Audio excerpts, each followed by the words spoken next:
নমস্কার বন্ধুরা, তোমরা সব কেমন আছো? আমি অনেক দিন ভিডিও বানাইনি, আবারও নতুন করে চলে এলাম পলি কিচেন বাঙালিয়ানায়।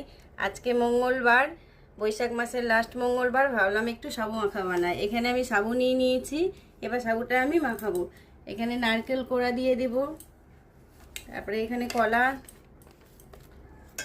চিনি, কাঁচা মিষ্টি,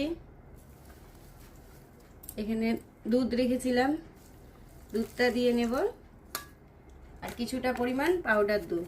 আমি সব ভালোভাবে একভাবে মিশিয়ে নেব। এখানে সাবু মাখাটা আমার রেডি হয়ে গেছে, এবার আমি বাটিতে তুলে নেব। উপোসের দিনে এরকম সাবু মাখা খুব ভীষণ সুন্দর লাগে, আপনারাও একবার বানিয়ে খাবেন। আমি উপর থেকে একটু নারকেল কোড়া দিয়ে দিলাম,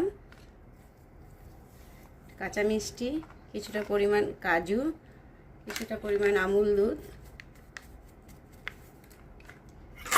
আর এটা ডেকোরেশনের জন্য একটু অল্প একটু তরমুজ দিয়ে দিলাম, যাতে জিনিসটা দেখতে ভালো লাগে। আপনাদের কাছে থাকলে দিবেন, নইলে দিবেন না। সাবু মাখার রেসিপিটা আপনাদের কেমন লাগলো?